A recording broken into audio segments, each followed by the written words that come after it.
if someone trusts you enough to let you hold their hand for an hour or longer, you develop relationships with these people. And they will tell you things that they don't tell their own husbands or their own mothers, and I feel like that's an amazing place to be in.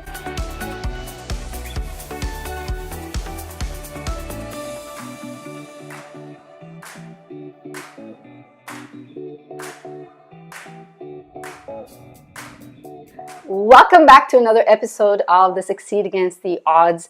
Today, I am so thrilled to have with me as a guest, Phoenix VanDyke. Welcome, Phoenix. Hi, everybody. Phoenix, I just met you recently, and I was told you must have Phoenix in your show. So here you are, and I know a very, very little bit about you, and I'm very excited because just from what you've shared with me privately, I know there's so much more to it, and our audience is just absolutely going to love you. So you're going to love Phoenix. Thank you so much for taking the time to let me come and be on your show. Oh, thrilled to have you. So, Phoenix, can you tell our audience what it is that you do? Sure. It's so funny. I get this question a lot. I travel all over the world, and I get this question a lot, and people say, what do you do? It's classic bar question, airline question. And I say, it's kind of a funny story. I'm a nail tech. And I leave it at that. And they're like, really? I was like, no, it's more than that. I'm actually considered an international master educator or a global educator. And I travel all over the world to help other nail technicians do their job better. So, and sometimes that comes in various forms. It could be with artwork or sculpting or anything technical. It could be business strategy. It could be just giving them the confidence that they need to know that they're in the right field or that they're doing a wonderful job. So I like to say I'm kind of a package. So. You're also an award winner. I am. Nail tech. Can you share what kind of award you've won and what led you to enter a competition? Okay, yeah. So there's a lot of competitions in the nail industry, and they are actually international. And I competed last year in the Nail Olympics. They call it Nailympia. And there's actually 4 different venues that this is held. So, who would have thought that there was Olympics for nails, but there is. Right? I just found out. You know what? They have competitions for cake baking. Why not nails?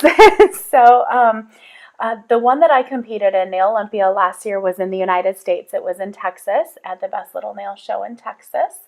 The other ones are in Sydney, Australia, London, England, and they just released one in Estonia. This just now it's going on currently. So people from all over the world come and compete, and you're graded on very strict criteria. And they have a lot of different divisions and a lot of different type of competitions. This year there's 14 different competitions that you can enter. So when I did it last year, I actually came home with 4 gold medals. And 4? 4. All from the same competition? No, 4 different competitions. I only competed in 4 because that's all I had time for, because I work at trade shows and I help educate there as well. But I did very well with all 4. And then they take your top 3 scores and combine them. And I came home with the Winner of Winners trophy as well. So that's quite the achievement. It's a big achievement. Yeah, in my division, it's a big, big achievement. And I received global notice for that. I was published in Scratch magazine, which is from the UK and India. So yeah, it was an amazing experience, but I didn't compete for maybe the same reason a lot of other people compete. It was because I'm an educator, first and foremost. I love to teach people, and I felt to be really good at educating, I needed to know every single aspect of my industry, and competing was one of those. So I competed for an education aspect for myself, so that I could then go and teach other people how to compete if that's something that they want to do. And you won. And I won. That is fantastic. So, I love it. It was one of those things I was like, I felt so proud, but I felt a little bit guilty as well because I didn't go in with the idea that I'm going to walk in and I'm going to win everything and walk away with this beautiful cup. Instead, it was, I'm here to learn, I'm here to learn, I'm here to learn. And as long as I don't come in last place, I've succeeded.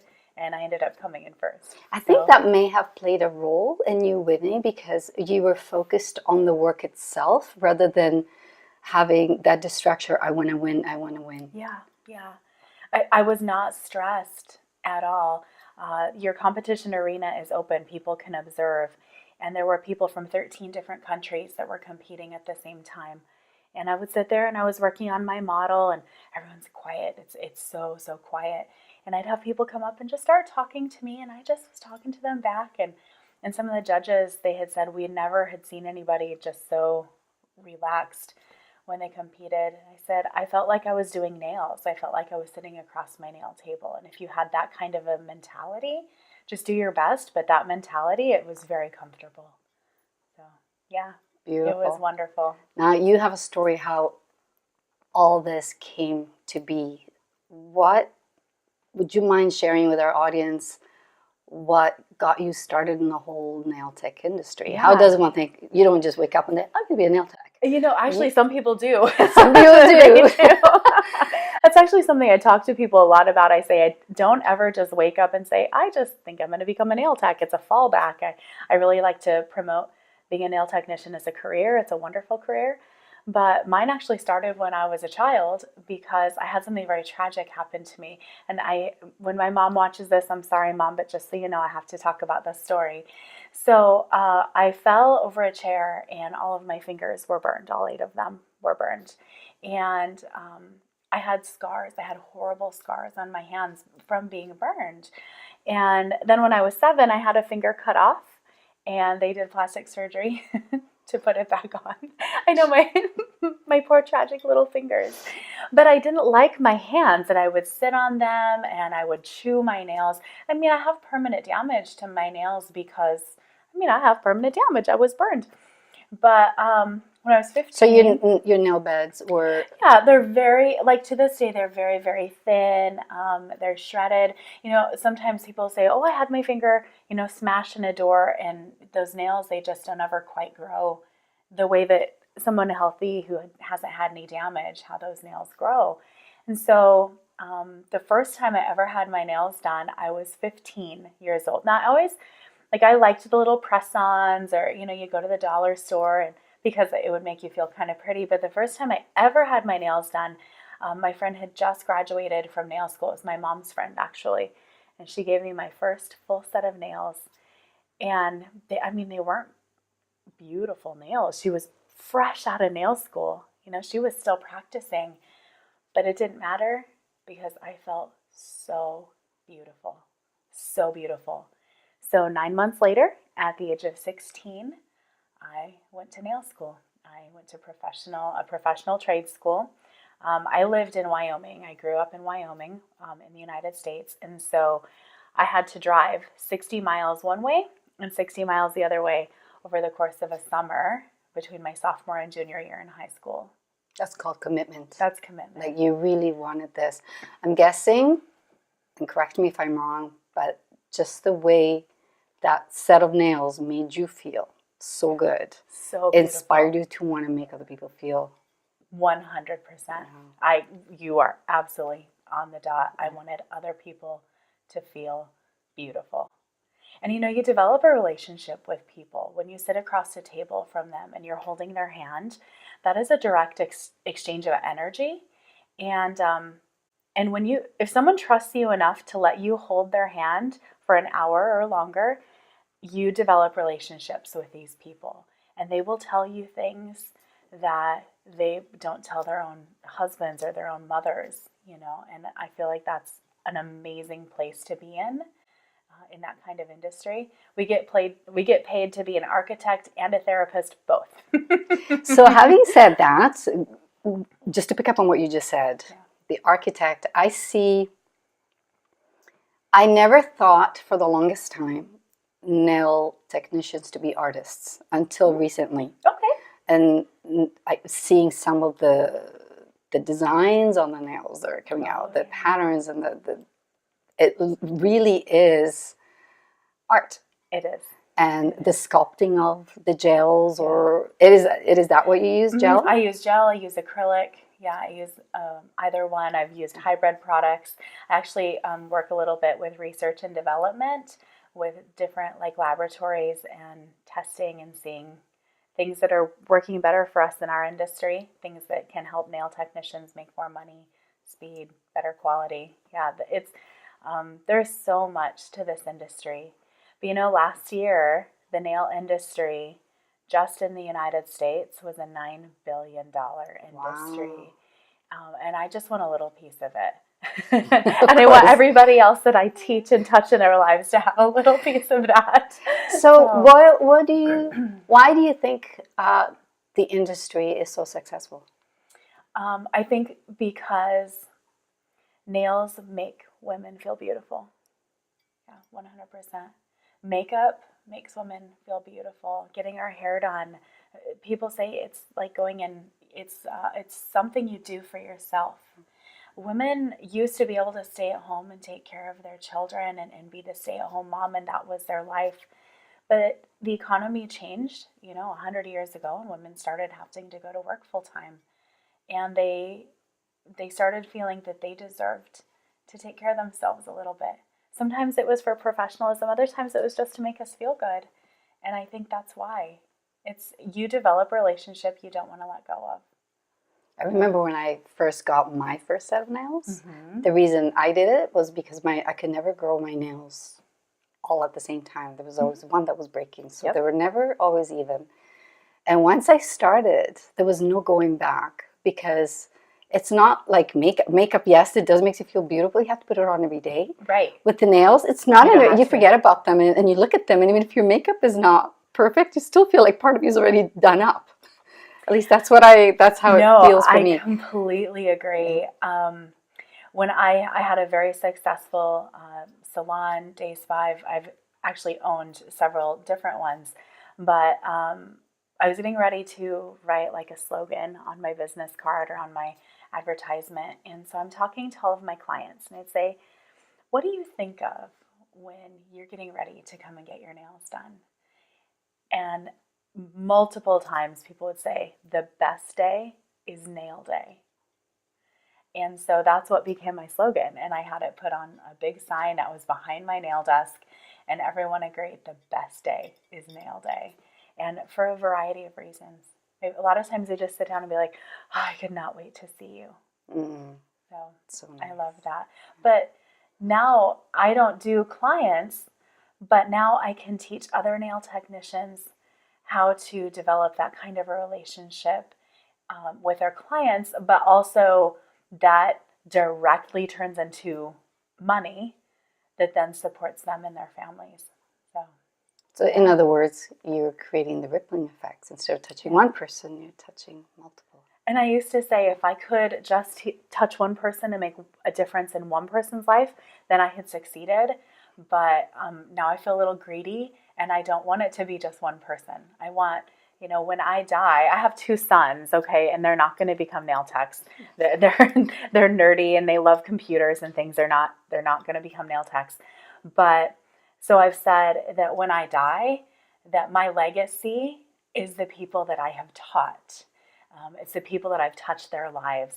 And sure, there's people that I've touched their lives when I did their nails, but now it's not just those, my 100 clients, it's the 100 clients of the 100 people that I've taught, or the 100 clients of the 2,000 people that I've taught. And you never know, of those clients that you've taught, they may eventually become instructors like you. Absolutely. And touch even more. So it really spreads out.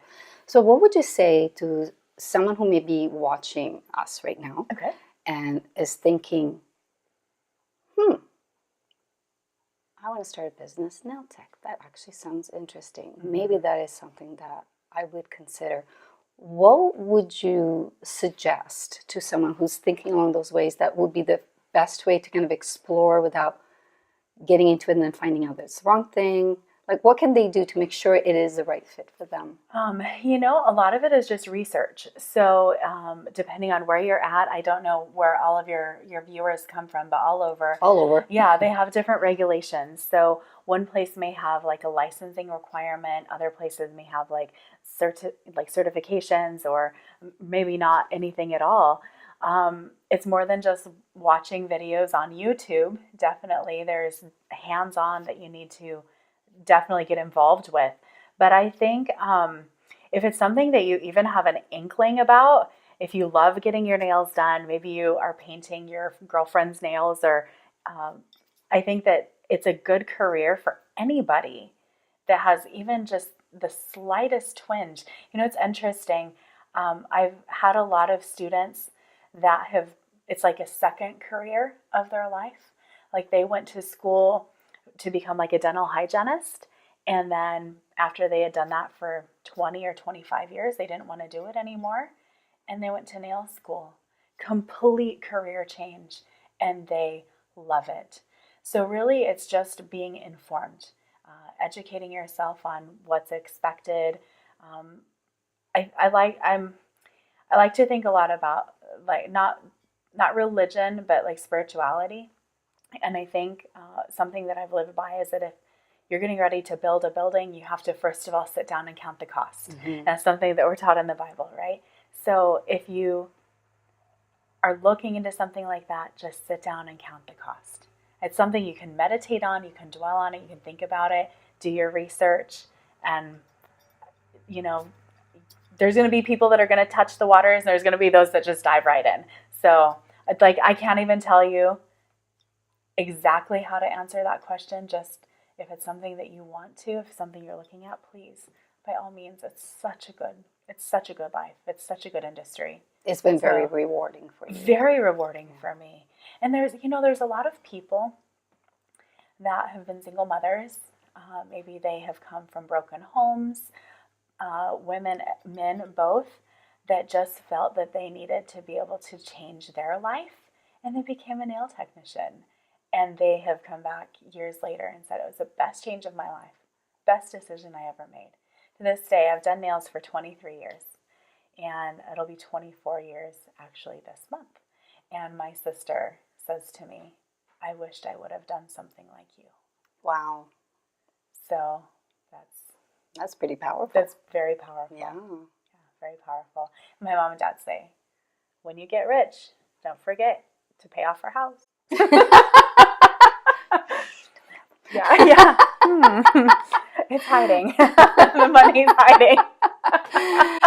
Wow. So that's fantastic. Well, I got to, you're here, you've been teaching a group of nail techs on specific techniques. Yes. So upgrading and advanced techniques. Yes. And I briefly saw the group and heard some of the feedback, and they were just mind blown by what you taught them. Mm-hmm. So that is so inspiring to see how you affected them. It means a lot to me when you say something that maybe it was simple to me or something that I've known for 15 years, but you have to remember that these people have barely even started, or some of them change of life career. And when you say something and you see their aha, so rewarding. And I know they want to see you again. Yeah. Oh, yeah. Yes. And I love it here. I can't wait to come back. And I've been all over the world. I have taught in different languages, where I would teach in English and it would be translated into another language. I've been able to help write curriculum. So, even if I'm not personally the one teaching, I may be, by extension, the one teaching. Yeah. So there's a lot to that. That's fantastic. I love it. So, Phoenix, one last question before we wrap things up. Okay. If you had been given another opportunity or to explore, if nail tech was not an option, what do you think you may have been doing today? I would probably be a lawyer. Really? that's quite the complete different. There's nothing creative. Well, I guess there is. You can be creative as a lawyer. I know that sounds absolutely hilarious. My parents always said if you weren't a nail tech, we should have sent you to like medical school or to become a lawyer. Because I was really good at arguing, but I was always very good at my strategies of arguing. So No, I think that being able to help people, even from like something maybe unjust or trying to just help their life, I think there's a lot to that. But I also love knowledge, and I am constantly reading. And I have a photographic memory. So when I read something, I remember. I'm jealous. It's a blessing and a curse, but more often a blessing. So yeah, so I know that sounds very different and a very like off the cuff question, but that would probably be my answer. That's good. I love it. I feel like I don't ever want people to ever be taken advantage of, ever. So when I work in a relationship with somebody, I will make that apply to myself as well. And so I think that's why that appeals to me, is that if you can get things down in black and white and get things written that are going to be of benefit to both parties, then it's going to be good. And in a strange way, being a nail tech is the same way. So benefit to both parties. Perfect. Yeah, absolutely. It's a good life. I love my life. It's nice to hear those words. Oh, yes. Yeah. So if our audience wants to find you, where is the best place to get in touch with you? Oh, my goodness. On Facebook, it's Phoenix VanDyke, and that is what I use for all of my business. And then on Instagram, it's Phoenix Fix, because Beautiful. Everybody needs a Phoenix Fix. Absolutely. Absolutely. You guys got to check her out. And I've seen some of the pictures of your work. You got to see it. Like, you guys should have like a gallery. You don't have... is there such a thing? Well, I have a portfolio, so when I travel, I always have my portfolio. But like an art show and, of all nails. They have art shows that are for just like little tiny, like mini paintings, and I feel like my industry is definitely that. There's businesses out there like 10 Little Canvases is an example. You were talking about not realizing how much art can go into nails. I actually painted a portrait of Marilyn Monroe on a fingernail, and it took me 8 hours. Wow. So, and it is recognizable as Marilyn Monroe. Well, but that's what makes our jobs fun. Yeah. And it makes, it's not one size fits all. Each person can come in with something different. Personalized. Very personalized. Beautiful. I love it. Beautiful. Yeah. Thank you. Thank you for being here as my guest, and also big thank you and shout out to Spa One for sponsoring the location. Oh yeah. It's and Spa One sponsored you and had you brought here. me here and put on the class. Brought me in as the educator. It was a very successful event. It was very nice, and it wasn't just like structure and nail art, but it was also business building, how to set yourself apart from the competition. So it was a very all-encompassing conference for nail technicians. Yeah. It was great. It was beautiful. It was beautiful. So we have the links below, even for Spa One. Yeah, that'd be good. Yeah. So thank you. Thank you again. Can I give you a hug? Yeah, oh my goodness, please. Thank you so much.